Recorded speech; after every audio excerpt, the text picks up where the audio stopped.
وہ اس کی اچھی فزیکل ہیلتھ، اچھی انوائرمنٹ اس کے ساتھ جڑی ہوئی ہے، ایک ہولسٹکلی ہم دیکھتے ہیں۔ بعض دفعہ جیسے آپ پچھلے دنوں میں پاکستان ایک بہت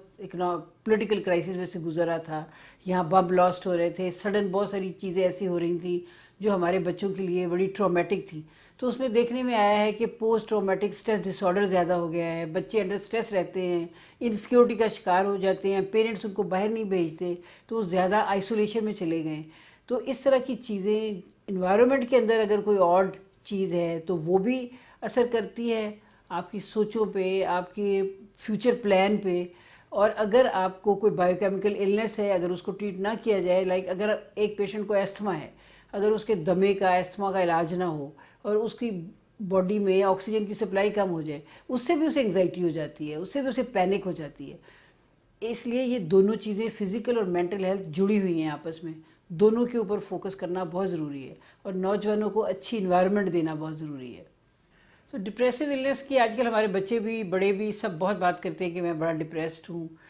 اصل میں ڈپریسو النس جو ہے وہ ایک باڈی کے اندر، مائنڈ کے اندر بائیو کیمیکل چینج آنے سے آپ کے موڈ ڈس اپوائنٹڈ ہو جاتا ہے، آپ بالکل اداس پریشان رہنے لگتے ہو، کوئی چیز اچھی نہیں لگتی، کھانے کو دل نہیں چاہتا، لائف میں کوئی خوشی نظر نہیں آتی۔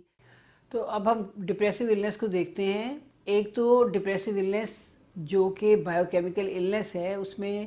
انوائرمنٹ میں آپ کے ارد گرد کے حالات اتنے برے نہیں ہوتے، لیکن اس کے باوجود یہ مریض جو ہے نہ اس کو رات کو نیند آتی ہے، نہ خوشی آتی ہے، رونے کو دل چاہتا ہے، جسے ہم کہتے ہیں ہوپ لیسنس، ہیلپ لیسنس، ہیپلیسنس، ہر طرح کی مایوسی، اور ہر چیز اس کو ڈارک اور ہر چیز اس کو بجھی ہوئی نظر آتی ہے۔ اس کے لیے بائیو کیمیکل ٹریٹمنٹ کرنا پڑتا ہے، ساتھ اس کے سائیکو تھراپی اور سپورٹ سسٹم کو بھی مضبوط کرنا پڑتا ہے، اور بہت ساری گائیڈ لائنز دینا پڑتی ہیں۔ یہ ایک ڈپریسو النس کا ایشو ہے۔ دوسرا، نوجوانوں کے اندر جو بہت آج کل سیڈنس اور پینک، انگزائٹی، ڈپریشن کی بات ہے، اس کے اندر ان کی زیادہ ایم لیسنس ہے، ان کو پتہ نہیں ہے کہ وہ آج کیا کریں گے، پڑھ رہے ہیں تو کل کو کیا کر رہے ہیں، لائف میں میننگ کی کمی ہے، جسے ہم کہتے ہیں نا ایگزسٹینشنل ویکیوم ہے۔ اس ویکیوم کو فل کرنے کے لیے ضروری ہے اسکول میں اسٹوڈنٹس کاؤنسلنگ کے سسٹم کو مضبوط کیا جائے، اور انہیں گائیڈ لائنز دی جائے کہ مارکیٹ میں کس چیز کی ضرورت ہے، وہ اس سبجیکٹ کی طرف جائیں جس کی مارکیٹ میں ضرورت ہے، مارکیٹ میں ویلیو ہے، تاکہ کل کو ان کو اپنی پڑھائی بیکار نظر نہ آئے، یا وہ دوسروں پہ بوجھ ان کو نظر نہ آئے، اور سوسائٹی میں ان کا ایک رول ہو، کارآمد رول وہ پلے کر سکے، اپنا شیئر ڈال سکے۔ تو بوڑھے لوگوں میں ایک مسئلہ یہ ہے کہ جیسے ریٹائر ہو جاتا ہے ایک انسان تو وہ آئسولیٹ ہو جاتا ہے، اس کا فیملی میں اس طرح کا رول نہیں رہتا جو پہلے تھا، تو وہ اس آئسولیشن میں لو موڈ کا شکار ہو جاتا ہے اور ڈپریشن کی طرف چلا جاتا ہے۔ پھر یہ کہ اولڈ پیپل، ہمارے ہاں اپنے بوڑھے لوگوں کے لیے بہت سارے اس طرح کی پلیسز نہیں ہیں، اس طرح کی انسٹیٹیوشن نہیں ہے جہاں جا کے یہ اپنا ٹائم گزار سکے، پازیٹیو ایکٹیویٹی میں رہ سکیں۔ تو وہ کیا ہوتا ہے کہ ان کو لگتا ہے کہ وہ بیکار ہو گئے اور بوجھ بن گئے ہیں فیملی پہ، اس وجہ سے بھی وہ ڈپریشن کا شکار ہو جاتے ہیں۔ پھر کچھ لانگ فزیکل النیسز ہیں جو ان کے موڈ کو لو کر دیتی ہیں۔ اس کا طریقہ یہی ہے کہ گھر میں ان کو ہر وقت انوالو رکھنا چاہیے، کوئی نہ کوئی کام، بچوں کے ساتھ ان کی انوالومنٹ ہو سکتی ہے، بچوں کو کہانیاں سنائیں جو بڑا مسنگ ہے بچوں کے اندر۔ آج کل ہمارے بچوں کے اندر پرانی چیزوں کو اگر کوئی زندہ رکھ سکتا ہے یا ہمارے کلچر سے ان کی واقفیت کرا سکتا ہے تو وہ ہمارے بزرگ ہیں۔ ان بزرگوں کو ایسا رول دیا جا سکتا ہے جو وہ بیکار اپنے آپ کو فیل نہ کریں اور ڈپریشن کا شکار نہ ہوں۔ چھوٹے بچوں میں ڈیولپمنٹل ڈس آرڈر کافی اب کامن دیکھنے میں آ رہے ہیں۔ اس کی وجہ شاید ہماری فوڈ ہے، یا چینج ہے، یا انڈرسٹینڈنگ آف دیز ایشوز ہے، کیونکہ آٹزم اور جسے ہم کہتے ہیں ہائپر ایکٹیویٹی ڈس آرڈر، یہ ساری چیزیں جو ہیں یہ دیکھنے میں آ رہی ہیں، جس کو نہ اسکول